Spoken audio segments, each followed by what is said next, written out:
Bueno, buenas. Continuando con nuestro club de lectura, estamos con el libro de Los Siete Borgia, una historia de ambición, refinamiento y perversidad de Ana Martos.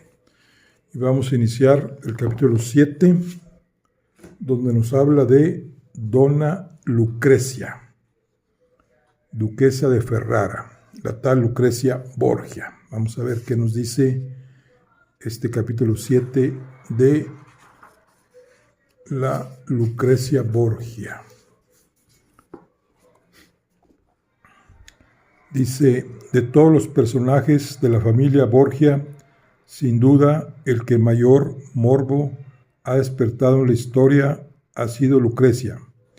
Y esto es algo que resulta contradictorio, porque precisamente ella tuvo un papel sumamente pasivo en la familia.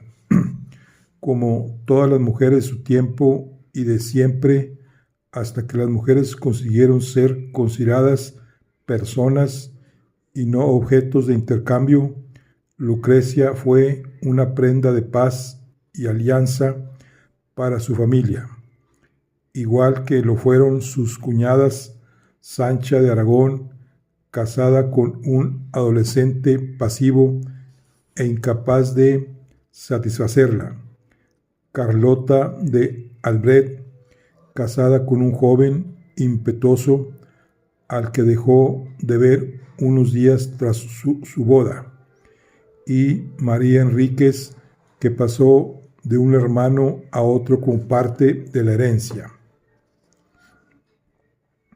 Dicen que Lucrecia Borgia se veía ya que su destino era servir de moneda de cambio, y que fue consciente del papel que le había tocado desempeñar en su familia.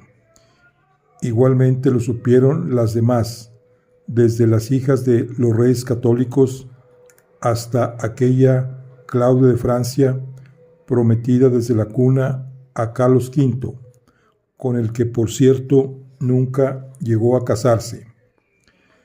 El hecho de que este personaje haya despertado tanto morbo puede deberse simplemente a que fue mujer, y siempre es más fácil provocar escándalo cuando es una mujer la protagonista que cuando es un hombre, a menos que se toque algún tema tabú como la homosexualidad o el incesto.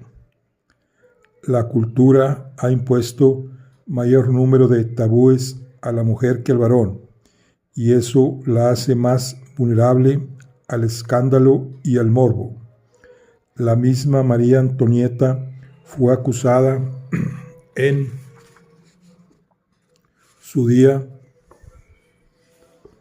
de haber cometido incesto con sus hijos, pero la acusación cayó por sí misma en vacío.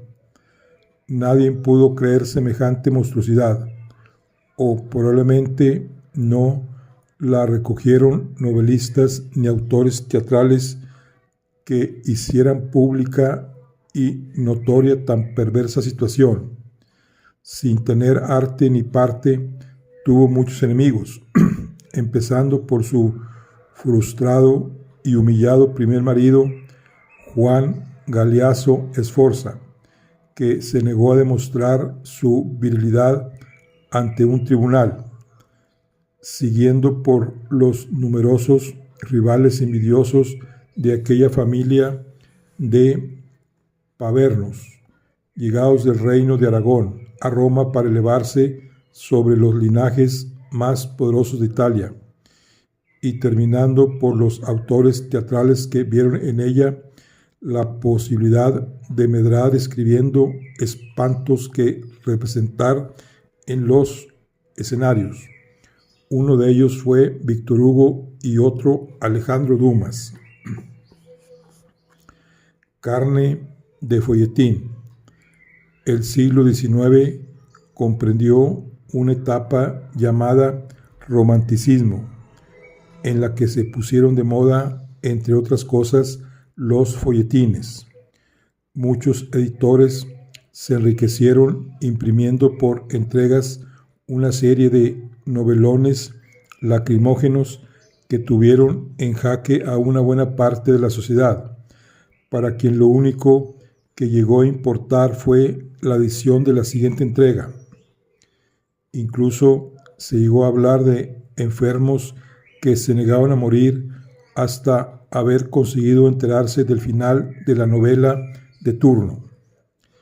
Pero la moda de hacer llorar y estremecerse al público no se paró en la novela por entregas, sino que alcanzó al teatro.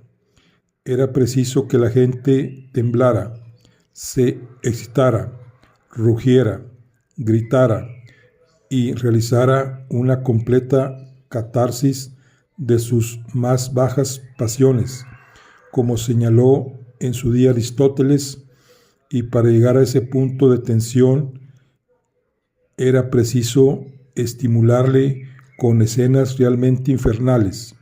Si para conseguirlo era necesario describir sucesos indignos de ser llamados humanos, daba igual. El caso era llevar al público al clímax. Alejandro Dumas y Víctor Hugo utilizaron en sus tremendas tragedias personajes de ficción, pero cuando les pareció de utilidad, emplearon también personajes reales a los que se pudiera imputar libremente cualquier acción nefanda. Uno de ellos fue, como sabemos, Lucrecia Borgia.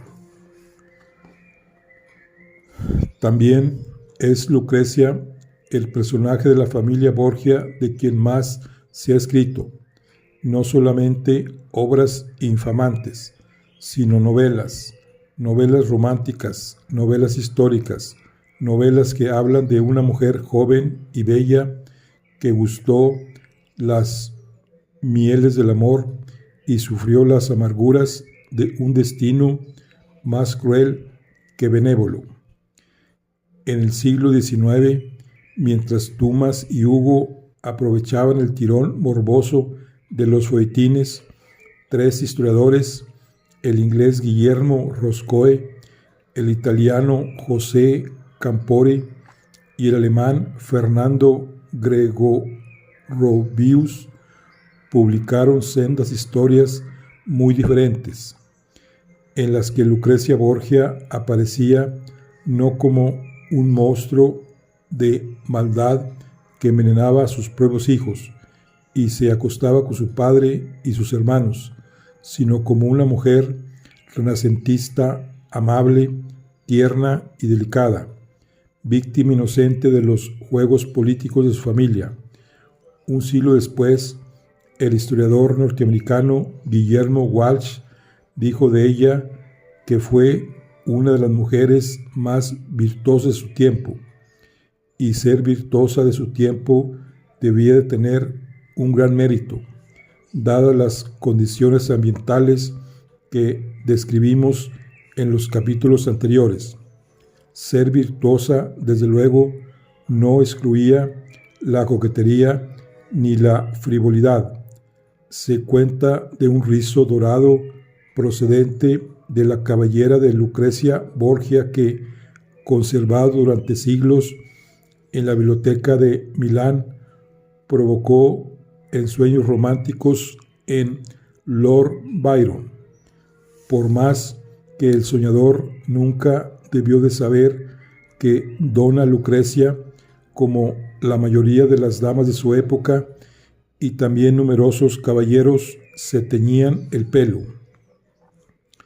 Lo más probable es que Lucrecia no fuera ni un monstruo, ni una víctima, ni un dechado de virtudes, sino una mujer de su tiempo, de su alcurnia y de su lugar. Las mujeres renacentistas italianas eran sumamente cultas, protectoras de artistas e intelectuales, mundanos y excelentes anfitrionas, que no por darse a la diversión descuidaban sus deberes familiares ni abandonaban a los más desprotegidos. Así debió de ser Lucrecia Borgia. Dicen que no fue ni guapa ni fea, sino delicada y femenina, pero no consta que fue una esposa fiel, pero nos consta que fue una esposa fiel y una buena madre, que protegió las artes en su corte de Ferrara y que fundó instituciones de piedad y de caridad. Eso es lo que hacían todas aquellas grandes damas. Lo que sucede es que no vende. Es más fácil vender una novela de incestos, envenenamientos y sacrilegios que una obra de sabor familiar. Cuando Flaubert publicó su famosa novela Madame Bovary, el juzgado de instrucción le acusó de ofensas a la moral y a la religión, con lo cual los primeros 6.600 ejemplares de la obra se agotaron inmediatamente.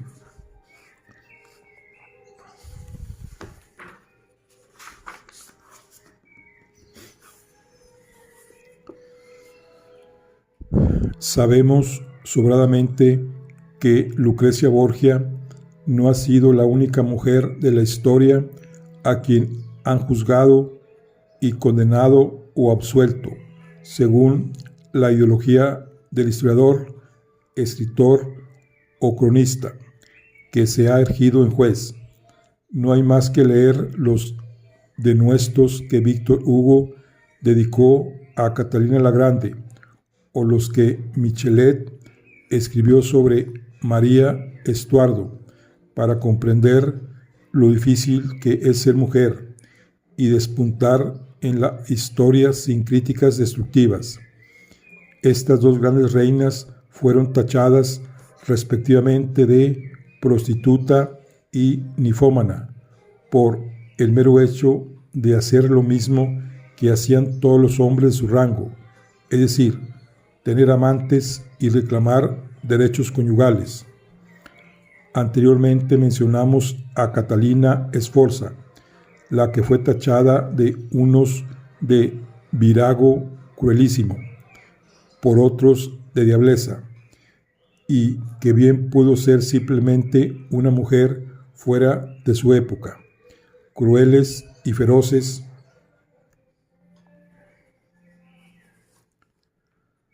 lo eran todos, como hemos visto.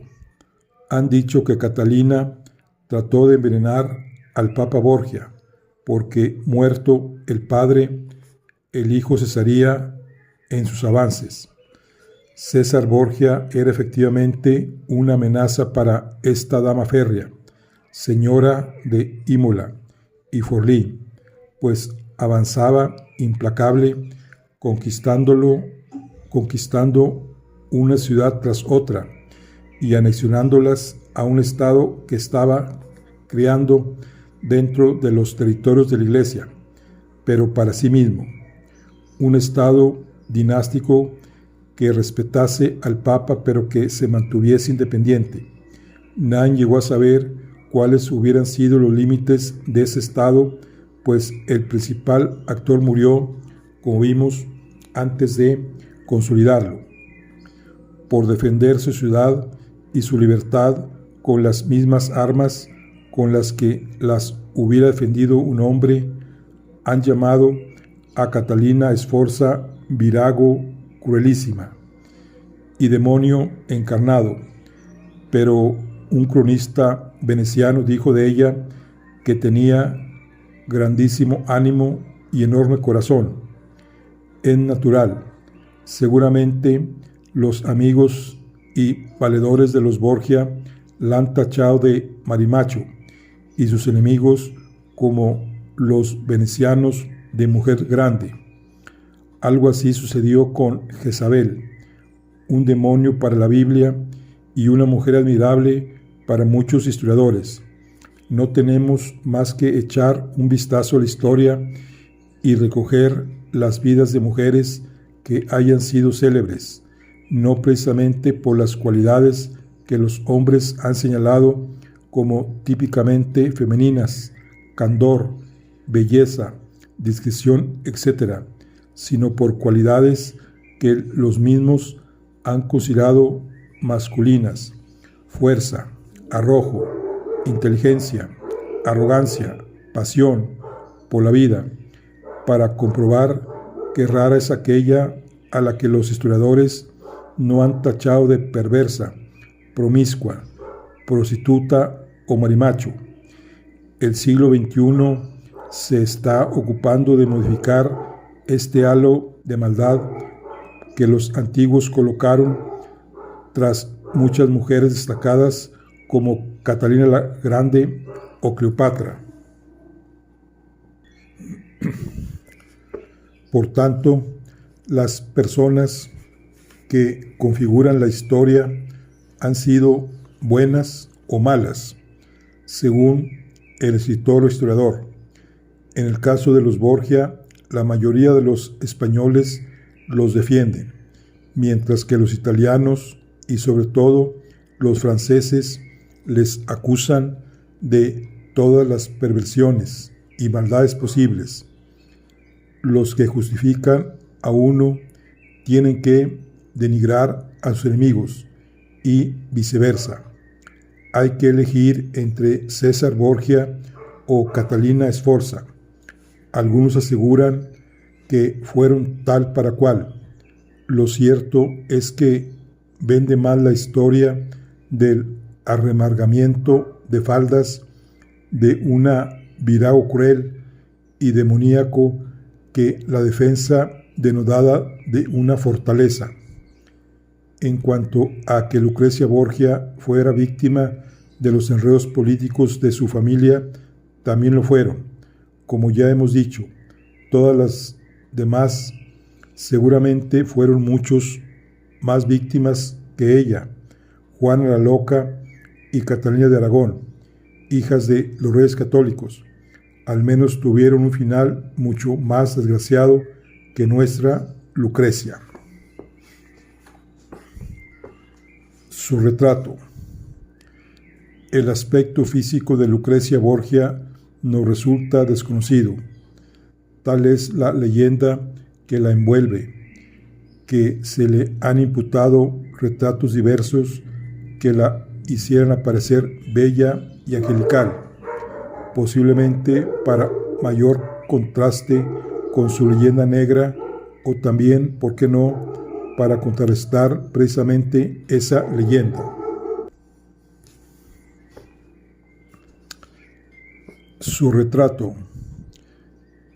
Bueno, dice, el retrato más común que vemos de Lucrecia Borgia es el que aparece en las estancias Borgia del Vaticano y que, según dijimos en el capítulo 3, representa a Santa Catalina de Siena, pero que lo más probable es que no represente a Lucrecia, sino a Julia de Farnesio. Este retrato es una de las imágenes de una impresionante pintura realizada por Pinturicchio en las estancias Borgia, titulada La disputa de Santa Catalina. César Borgia contrató al pintor para su corte de la misma forma que había contratado a Leonardo da Vinci. Existen numerosos documentos, tanto del Papa como de César, que señalan la estima en la que tenían a este pintor, al que apreciaban por sus cualidades artísticas y personales. Curiosamente, Pinturicchio, cuyo nombre de pila era Bernardino di Beto Barda, trabajó también para el mayor enemigo de César Borgia, Pandolfo Petrucci, tirano de Siena. Bueno, aquí tenemos un retrato, dice Flora.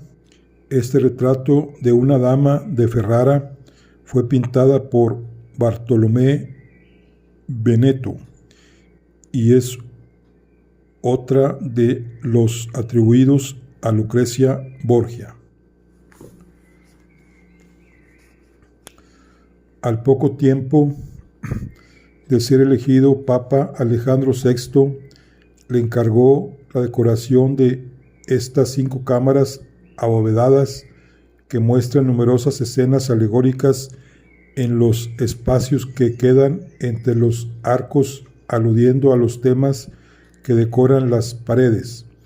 Todo ello ejecutado con abundancia de dorados y colores brillantes. Todo bellísimo, casi indescriptible, por el número de composiciones y personas que representan. Entre ellas aparecen numerosos miembros de la familia Borgia y de la corte pontificia, incluido el príncipe de Gem, que ya dijimos que gozó de la amistad de César.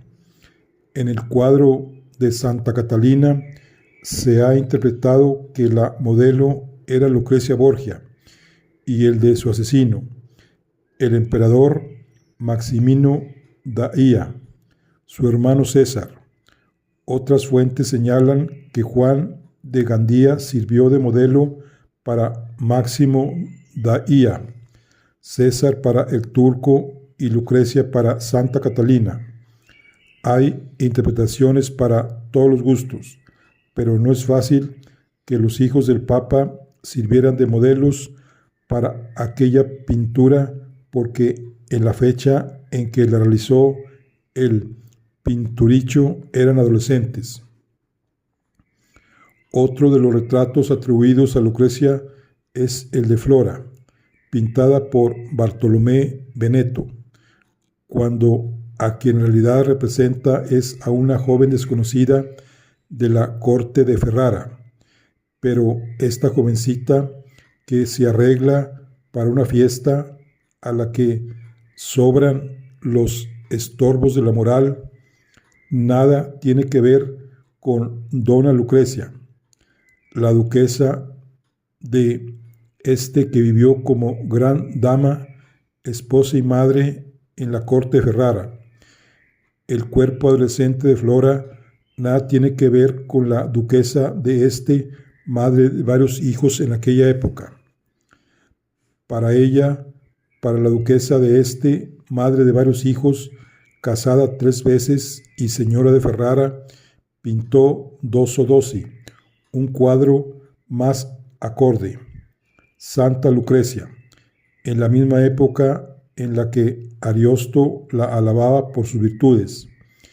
Es curioso saber que el poeta y el pintor nacieron el mismo año, en 1474.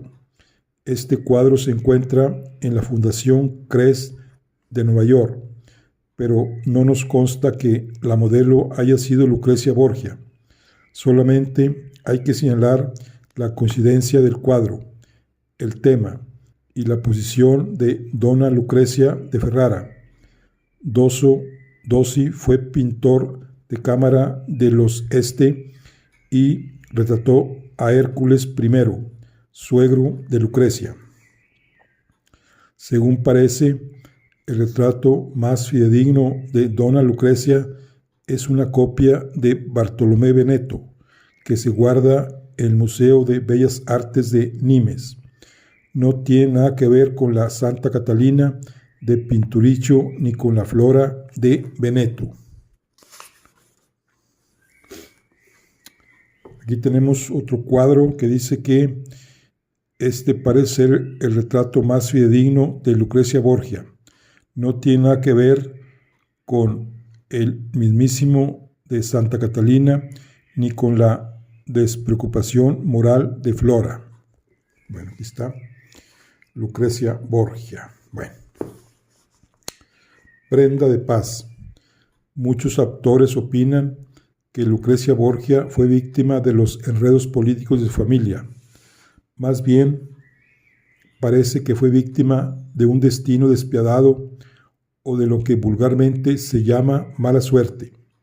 Se organizaba su boda con el alevín de alguna potencia que supusiera una alianza política rentable para los Borgia, y al minuto de casarse, las erráticas necesidades de coalición cambiaban radicalmente, y aquel yerno y cuñado que parecía personificar al mensajero de la paz y la fortaleza, se convertía irremediablemente en una especie de secuela de amistades equivocadas. Su primer acto oficial fue a los 11 años, como parte de un contrato matrimonial con un tal Querubín de Centelles. 2 meses después se redactaba un contrato similar con un tal Jaspar. Ella no debió ni de verlos ni de conocerlos siquiera por referencias. Lo más a lo que pudo llegar, suponemos, fue a soñar con ellos. También era muy joven cuando se casó por primera vez, tanto que es posible que ni siquiera se diera cuenta de que su marido no se comportaba como debía, hasta que alguien la previniera. Lo cierto es que tardó bastante tiempo en quejarse a su padre de que su esposo no la servía. El mismo marido confesó por escrito, como hemos dicho anteriormente, que no había llegado a consumar el matrimonio. El resultado fue que en 1498 Lucrecia Borgia volvió a ser soltera, pero con algo que antes no tenía: un enemigo hasta la muerte, deslenguado, visperino, procaz, rencoroso y vengativo, que en cuanto le fue posible comenzó a vomitar infamia tras infamia contra ella y contra su familia.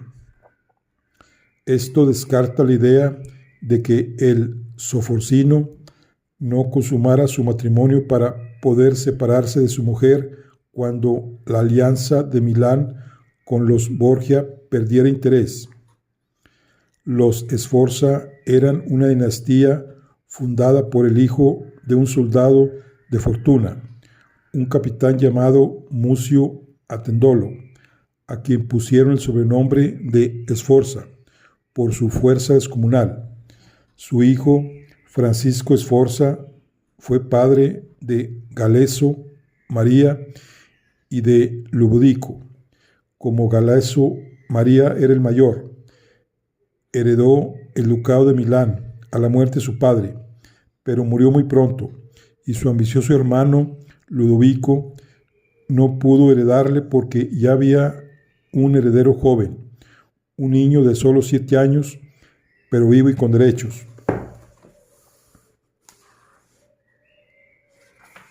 Se llamaba Juan Galeazzo, igual que el marido de Lucrecia, pero ya dijimos anteriormente que no debían confundirse. Este sobrino de Ludovico, el moro, creció, para su desgracia, con un carácter débil y apocado, cosa que aprovechó su tío para apartarlo del gobierno y quedarse él como dueño y señor del milanesado. Empezó como regente, gobernando en nombre del sobrino, y después se quedó para siempre con el poder. Ya dijimos que lo asesinó cuando la esposa de Juan Galeazzo, Isabel de Aragón, rogó al rey francés que devolviera el poder a su marido. Esta era la familia que tuvo Lucrecia en Milán, pero ella no vivió allí, sino que al casarse con el Sforcino partió hacia Ancona en compañía de Julia de Farnesio, la pequeña Laura, hija de esta, y su antigua aya, Adriana Milán, con la que permaneció ahí un año larguísimo de aburrimiento, hastío, sin ver más allá que los muros de Ancona, languideciendo y añorando a su familia, de Roma, las fiestas, la alegría y el fasto de la corte de su padre. Pero se declaró la peste en Ancona, y ella aprovechó para huir de la ciudad y marchar a Pésaro, donde al menos se encontraría con su marido y con su corte, que la recibieron con grandes homenajes y fiestas. Era lo que necesitaba. Si llevamos la contabilidad, podemos ver que Lucrecia llevaba 1 año casada sin convivir con su esposo. Como era tan joven, puede ser una medida que le permitiese madurar antes de consumar el matrimonio. En el capítulo 3 contamos la escapada de Julia de Farnesio junto a su marido Orsini y la forma en que el Papa consiguió recuperarla después de muchas correspondencia, mucha impaciencia, muchos enfados, muchas discusiones y hasta su toque de aventura. Todo aquello le sirvió a Lucrecia para regresar a Roma, a su palacio de Santa María en Pórtico, donde pudo finalmente disfrutar de la vida cortesana que tanto agradaba a la familia. Su marido permaneció junto a ella hasta que, al iniciarse la reconquista de Italia, el Papa envió a liberar Campania de los franceses. El Sforzino tardó casi 1 año en regresar junto a su esposa. Así fue pasando el tiempo, hasta que llegó la acusación de impotencia que terminó con la disolución del matrimonio, como vimos anteriormente. El historiador Gregorio Pius señala que uno de los motivos del alejamiento de Juan Galeazzo Sforza era que se sentía extraño en la corte de su suegro. El Papa ya no le necesitaba, lo cual es cierto, y Lucrecia no debió siquiera de llegar a quererle. La situación le hizo sentirse intruso. Es posible que Gregorio Pius tenga razón, pero también sabemos que hubo una declaración de virginidad a los 4 años de matrimonio, y eso nada tiene que ver con los sentimientos de rechazo de Sforza, a menos que la citada declaración fuese una más de las muchas falsificaciones que ya dijimos que se produjeron durante siglos en el seno de la Iglesia. Otro de los motivos que algunos historiadores, como María Bellonzi, aducen para la separación de los esposos fueron esos sentimientos de inseguridad y desconcierto que Juan Galeazzo Sforza debió de padecer junto a su esposa, la princesa pontificia. Es indudable que debió de encontrarse entre su familia de Milán y la familia de Roma. En la época de la invasión de Carlos VIII, recordemos que el Papa tenía una alianza firme con Alfonso II de Nápoles y que Nápoles era enemigo de Milán. Por tanto, el Sforzino tuvo que pasar muy malos ratos entre su tío Ludovico el Moro, aliado del rey francés y enemigo de Nápoles y de los Borgia, y su poderoso y sacrosanto suegro, enemigo del rey francés y amigo de Nápoles y de España. El Papa, en su calidad de suegro, de pontífice de la Iglesia y de señor feudal de los territorios que Juan Galeazzo Sforza gobernaba, le exigió que dejase el servicio de los milaneses y que se pusiera al servicio del papado. Su tío Ludovico el Moro debió de exigirle que continuase al servicio de la familia Sforza, como es lógico. El dilema no era fácil de resolver, y el Sforzino optó por tirar por la calle de en medio y, como tantos otros hicieron tantas veces, jugar a la doble baraja. Aceptó el cargo de mandar un regimiento napolitano de los que defendían Nápoles contra Francia, pero al mismo tiempo hizo de espía, porque se dedicó a pasar información a su tío Ludovico Sforza de los movimientos de su ejército y de los planes del duque de Calabria, el heredero de Nápoles. El mismo Sforzino escribió al enviado de su tío Raimundo de Raimondi, explicándole sus dificultades y sus temores, sobre todo porque era asalariado del Papa, asalariado, feudatario, yerno y fiel. Todo esto frente a las exigencias de su familia. Esa situación era, como se ve, incompatible con su matrimonio con Lucrecia Borgia. La impotencia o la no consumación del matrimonio no fueron más que pretextos legales para terminar con una situación insostenible. Cabe también suponer que Juan Galeazzo Sforza sufriese lo que hoy conocemos como impotencia selectiva, es decir, un trastorno de la erección que sugiera exclusivamente frente a su esposa, la que bien pudo encarnar para él, por un lado, su enorme conflicto familiar y por el otro el poder aplastante y avasallador de los Borgia.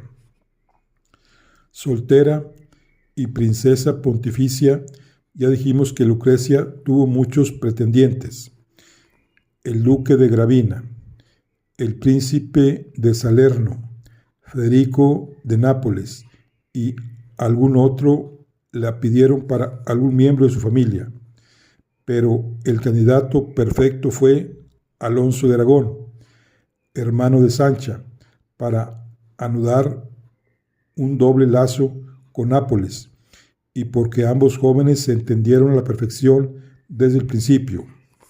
Se han escrito numerosas novelas románticas describiendo el flechazo entre Lucrecia y Alfonso, y hablando de su felicidad truncada por la muerte prematura del joven esposo. Muchos lectores han llorado con las cartas que escribía desde Nepí, llamándose a sí misma princesa infelicísima. Parece que sí hubo amor y compromiso entre ambos.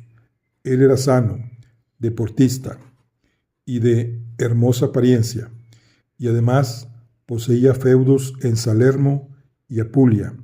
Sancha, la cuñada, también debió de aportar su granito de arena para el entendimiento entre ambos jóvenes, que tendrían entonces unos 18 años.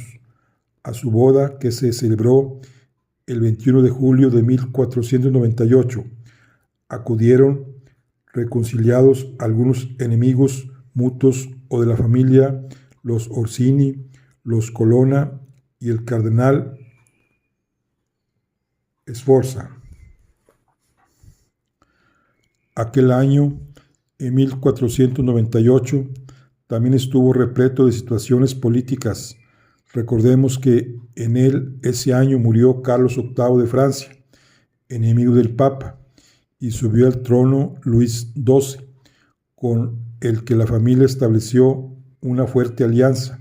Fue el mismo año en que apareció en el Vaticano el misterioso bebé conocido como el infante romano, que citamos en el capítulo 3.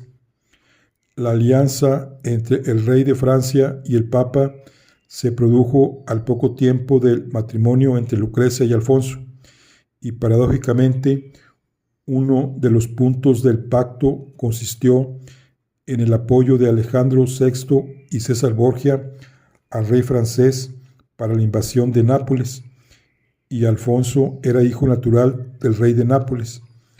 Un año después de su boda, en plena etapa de felicidad, Alfonso se marchó a una partida de caza y no volvió. Lucrecia se quedó sola, embarazada y con el alma en vilo. Finalmente hubo noticias del desaparecido. Había atravesado el río Tíber y había cruzado las posesiones de los Colonna, una familia muy adherida al rey de Nápoles, para llegar junto a su familia. Evidentemente tenía miedo, y era para tenerlo. El padre y el hermano de su mujer habían sellado un pacto fraternal para invadir primero Milán y luego Nápoles, del lado de quien podría ponerse, indudablemente del lado de su familia. Escribió desde Nápoles y Lucrecia para pedirle que viniera a reunirse con él y a tener ahí el hijo que ambos esperaban. A tenerlo a ser posible, lejos de las intrigas políticas de la corte pontificia, que seguía siendo un avispero de ambiciones, intereses, enredos, envidias y luchas intestinas. También Sancha partió para Nápoles y también sin Jofré. Jofré, como Lucrecia, tuvo que elegir entre su pareja y su familia, y aquella familia, el clan de los Borgia, pesaba mucho en el ánimo de sus miembros. Por mucho que Sancha gritó y suplicó, se marchó sola, como solo se había marchado Alfonso. Todo tiene una explicación. El rey de Nápoles, Alfonso II, había llamado a sus hijos para que estuvieran a su lado a la hora de defender su tierra de las manos extranjeras que las ambicionaban, con la adquiescencia o al menos la no intromisión de su antes aliado el Papa. Pero ya hemos visto sobradamente lo que duraban y lo que valían entonces las alianzas. Mirando por la seguridad de los suyos, Alejandro VI consideró que estaría mejor en Umbría que en Nápoles, y ahí se refugiaron los dos hermanos para consolarse de la ausencia de sus cónyuges. Afortunadamente, las cosas se solucionaron, al menos temporalmente, porque Alfonso se avino a reunirse con su mujer en Spoleto, de donde ella era gobernadora, como ya dijimos, antes de cumplir los 20 años. En noviembre de ese mismo año, 1499, nació el primer hijo de Lucrecia Borgia y primer nieto legítimo del Papa, Rodrigo, heredero de Bisceglie, ducado que pertenecía a su padre. Alfonso de Aragón era, por tanto, Alfonso de Bisceglie, y así es como le conoce una gran parte de los historiadores. Alonso y Sancha partieron, pues, de Roma debido al deterioro de las relaciones entre el Papa Borgia, su suegro, y Nápoles, con motivo de la alianza con el francés. Pero recordemos que después de tomar Milán, este no se planteó invadir Nápoles, lo que dio una tregua a la alianza familiar, y aprovechándola, ambos jóvenes volvieron a Roma y a encontrarse con sus respectivos cónyuges. Pero Alfonso le sucedió algo similar a lo que le había sucedido al Sforcino, que se encontró entre dos fuegos, su familia y su esposa.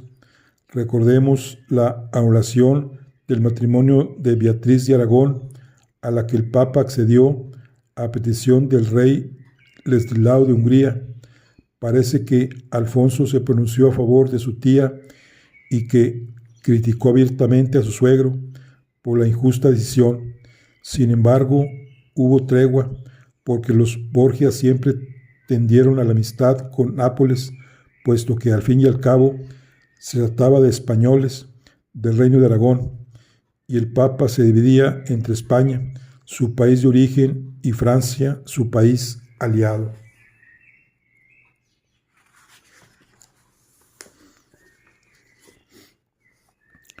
Las cosas son a veces así de sencillas. Se hace una tregua, se aprovecha de buena fe para reunirse con la persona amada, y de repente, cuando ya no hay marcha atrás, la tregua se desvanece y la situación se hace tan ominosa que no hay tampoco escapatoria. Y eso parece que fue lo que le sucedió al desdichado Alfonso de Bisceglie. Nápoles sufrió un periodo trágico, y a él no escaparon ni su rey ni el yerno del Papa. Recordemos los malos ratos del rey don Fadrique o Federico II, huyendo de unos y de otros. Fue la época en la que Fernando el Católico y Luis XII se pusieron de acuerdo para repartirse el reino napolitano. Alfonso no tenía derechos de sucesión, pero sí era una alianza fuerte e importante entre Nápoles y la familia Borgia, mejor dicho, entre Nápoles y el nuevo súbdito del rey de Francia, al que mandaba sus ejércitos contra los milaneses y napolitanos, César Borgia de Francia, duque de Valence del Delfinado. No hay pruebas de que el asesino de Alfonso fuera su cuñado César, pero sí parece haber razonamientos lógicos que avalen esta suposición. La forma en la que sucedieron las cosas deja demasiadas incógnitas y rincones oscuros que se llenan fácilmente con el nombre del Valentinois. Veamos cómo sucedió.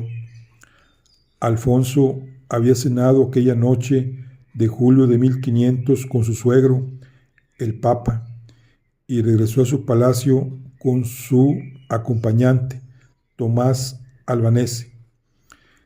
En el momento de atravesar el atrio de la iglesia de San Pedro, un grupo de mendigos que se apretujaban en las escaleras se lanzó hacia él, apuñalándole en la cabeza y en varios lugares del cuerpo.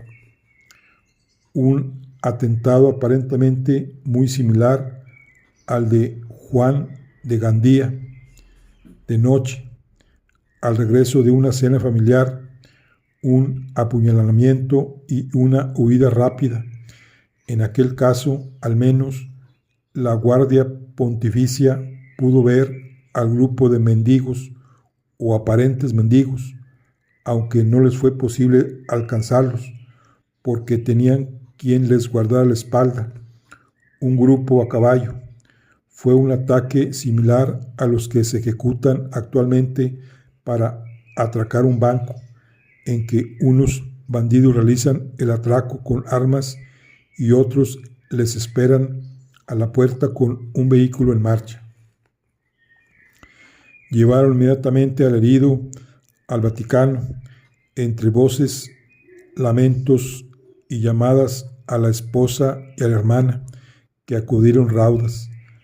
El Papa, consternado, pidió médicos, ayuda y sobre todo una investigación judicial, mientras Lucrecia y Sancha permanecían inmóviles a la cabecera del herido. Desfilaron los médicos del rey Federico de Nápoles, de los Colonna y el médico personal del Papa. Afortunadamente, las heridas no eran mortales y Alfonso se iba recuperando lentamente, pero tenía que morir, estaba previsto, y como no murió en el atentado, murió hacinado en su cama. Blasco Ibáñez narra el hecho de la manera siguiente. Lucrecia y Sancha se encontraban junto al herido cuando escucharon un golpe en la puerta. Al preguntar quién era, la respuesta emitida por una voz burlona y seguramente simulada fue: el diablo.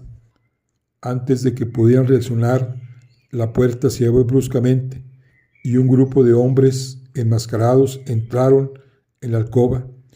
Unos expulsaron de ella a las mujeres, mientras otro, cuya estatura podía muy bien coincidir con la del pequeño Micholoto, estrangulaba al herido. Otros dicen que le asfixiaron con la almohada. Para Blasco Ibáñez, el asesino indiscutible de Alfonso fue César Borgia, quien estaba a punto de invadir Nápoles junto a los ejércitos del rey de Francia. Recordemos que finalmente se sintió español y no atacó personalmente, lo que le agradeció Fernando el Católico. Entonces, ¿por qué hizo matar a Alfonso? Según este autor, fue un típico crimen de Estado de aquella época. Una persona estorba, se la hace matar y en paz. Dice que la misma Lucrecia, al cabo de varios meses, en los que permaneció recluida en Epi, llegó a aceptar el crimen de Estado como había aceptado ya 2 matrimonios de Estado y aceptó un tercero. Parece que su hermano la convenció de la necesidad de eliminar a Alfonso en aquel momento, quizá por orden o sugerencia de Luis XII. Esto no lo dice Blasco Ibáñez, pero es posible que entre las peticiones del rey de Francia estuviera la de desprenderse de esa alianza. Sin embargo, Sancha seguía siendo una alianza con Nápoles, quizá se libró por ser mujer. Otros autores cuentan las cosas de otra manera.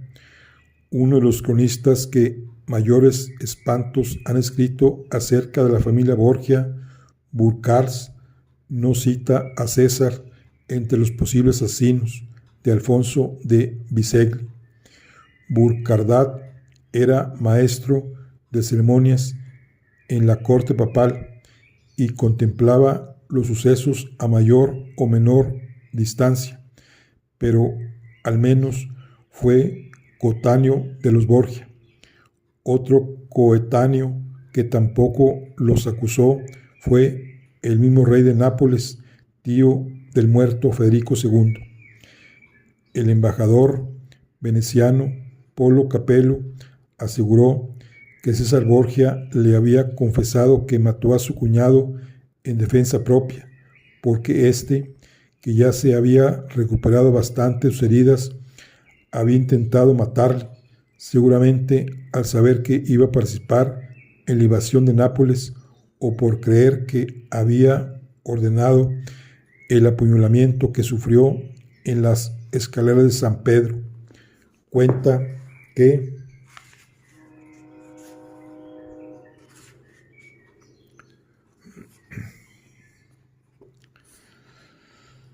César Borgia estuvo a punto de morir por una flecha disparada por una ballesta que salió precisamente de las habitaciones en las que se recuperaba Alfonso. Lo hiciera él o no, sería absurdo que se le hubiera ido a confesar al embajador veneciano, teniendo en cuenta las raras relaciones que había con Venecia. Otro autor, Luis de Pastor, señala que Alfonso creyó que había sido su cuñado quien había ordenado apuñalarle aquella noche, y que tan pronto como tuvo fuerzas intentó vengarse y matarle o hacerle matar. César Borgia, por tanto, se adelantó enviándole a Michelotto. Cuentos e historias hay para todos los gustos. Otros señalan que Alfonso de Bisegli tenía numerosos enemigos porque había recibido el ducado de Ceromoneta tras expropiarlo a los Gaetani. Además, la plaza de Sermoneta amenazaban las posesiones de los Orsini. También tenía amistad con los Colonna, que ya sabemos que eran enemigos de los Orsini, pero es que los Colonna eran partidarios firmes del rey de Nápoles. La mayoría de los autores coinciden en que el atentado de las gradas de San Pedro fue ajeno a la política. Su objetivo fue el robo, pero los ladrones tuvieron que huir cuando salió la Guardia Pontificia. Sin embargo, sí hay muchos que aseguran que el asesinato en su habitación de convalecencia fue llevado a cabo por Michelotto, el fiel Miguel Corella, por orden de César Borgia. Lo cierto es que, como hemos visto, César está muy unido al rey francés, y tuviera o no tuviera conocimiento previo el Papa, ya vimos también que actuaba por su cuenta. Pudo ser una nueva escapada del control paterno, porque precisamente en aquellos días el Papa estaba convaleciente de un accidente sufrido en el Vaticano. Durante una tormenta de verano, un rayo había derribado la techumbre, desplomando el techo exactamente encima del trono pontificio.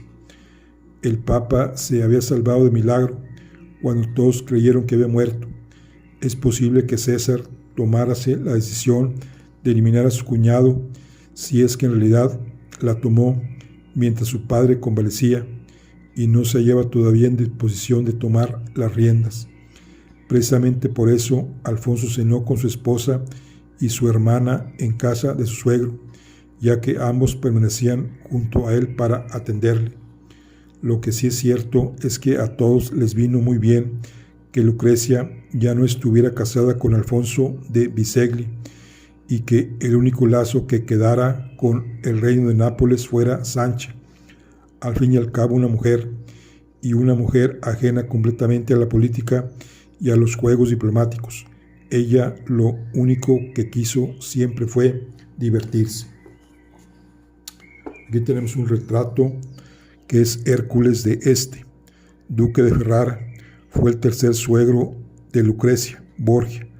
Era el jefe de una de las familias más poderosas y cautivadas de Italia, y su alianza fortaleció las posesiones pontificas en la Romaña, por las que tanto luchó César Borgia.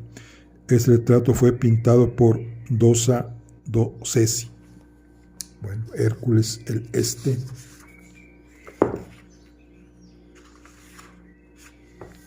Y aquí tenemos otro retrato.